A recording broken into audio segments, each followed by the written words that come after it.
Lynn Lyman of the drug policy, and she was telling us about how the different monies are being collected, and then we're going to put it in like 4 pots, and one of them is directly related to zip codes of people incarcerated, their neighborhood.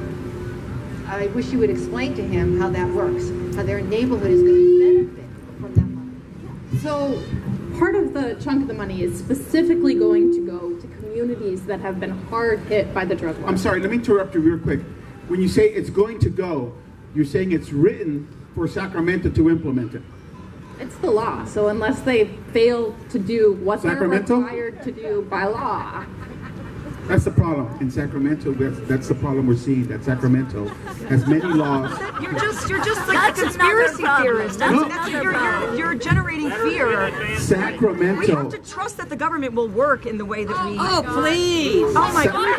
Oh, seriously, when you get a real job, then maybe we can talk. Well, I think, I understand your frustration. Let me address... Let me address... You've given no evidence to support all of this. And I think what you're doing is generating more fear. What's her answer? At the beginning, I talked about the California lottery. And everybody pretty much nodded and says, you guys remember? Do you guys know what place California schools are in nationwide? 48th place. And all those billions and millions of dollars from the California lottery were supposed to turn that around.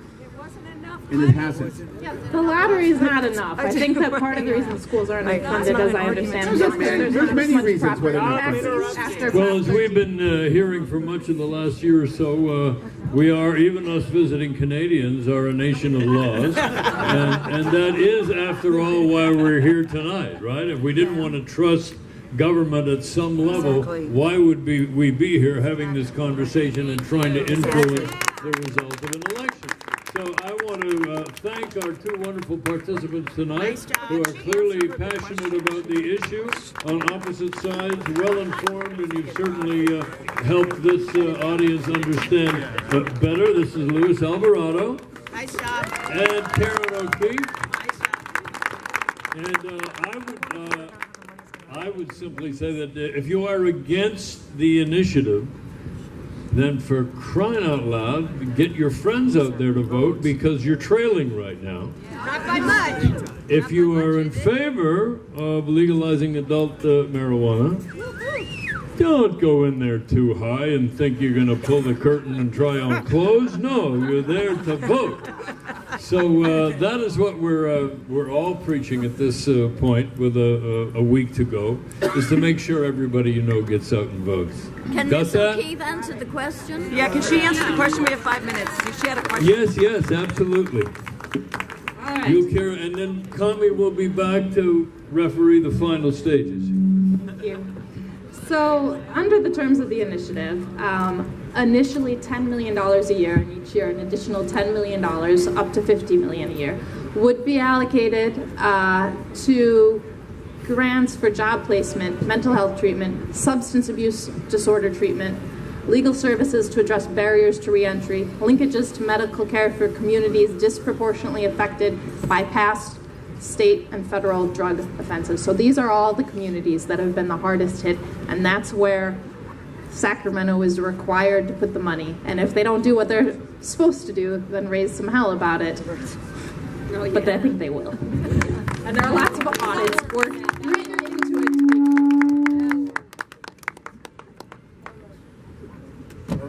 Okay, folks, it turns out that we do have about 2 minutes left, and I saw someone that I promised I would let them answer a question. Yes, it was you. Yes, go ahead. Hi, thank you. Oh, shoot. Okay.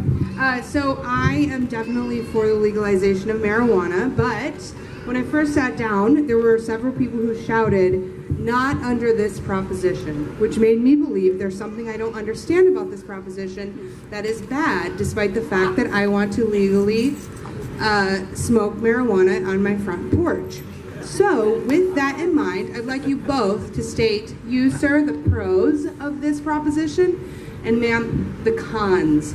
So each state 3 pros and 3 cons against your side and for the other side. Thank you.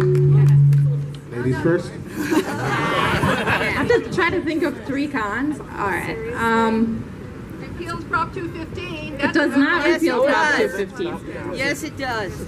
Yes, it does. I would like to see medical marijuana taxes completely eliminated. And there's a lot of things where it doesn't go as far as I would like it to go. But if you compare it to the status quo, it's way better.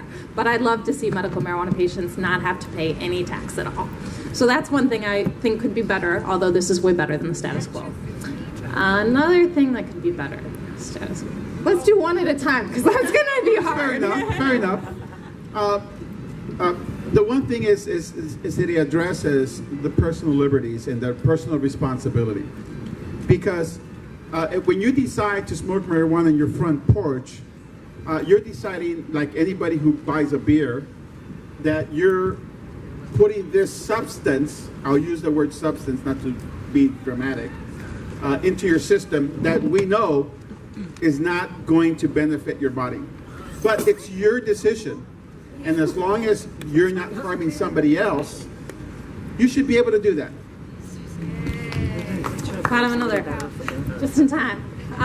So another thing that I would prefer to be different, but again is better than the status quo, is that it would allow localities to choose to allow retailers to sell marijuana for on-site consumption, but only if they don't also sell alcohol and tobacco. And the same thing for retailers. So for example, you'd have to have a bunch of standalone marijuana stores if like grocery stores that sell alcohol couldn't actually sell marijuana too. And in my opinion, since marijuana is safer than alcohol, it doesn't make sense to have to relegate it to a different place and go to a different place, which is a little more inefficient. If one person in a couple likes to consume alcohol and the other likes to consume marijuana and they want to go to the same adults facility, they should be able to do that. But again, this is better than the status quo in my opinion, but could be a little better. I think I made a mention of it. What we're saying is that it's morally not a bad thing that you guys are trying to propose, and it should at some point, and we believe it, we're going to get there. I just think that we know from experience when you introduce personal responsibility that there are those that are not capable, and in that process we're hurting those that really have no power, no decision over what somebody else decides to do, and it's going to have secondary effects. So I mean, I wish that one day we do find the proper language and the proper steps to get there, but I know who's funding it, and I know that although you are presenting a valid ideology of why we should push it, I know the guys that are spending the millions of dollars to make it happen have one idea in mind, and that's called profits.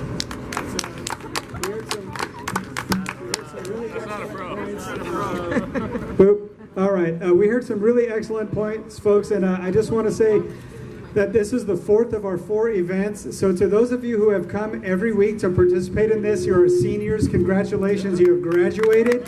For everybody else, even if you're freshmen, these are the kinds of conversations that we want to have. We are so lucky. Thank you, Karen. Thank you, Louise, for joining us tonight. This is the Return to Civil District.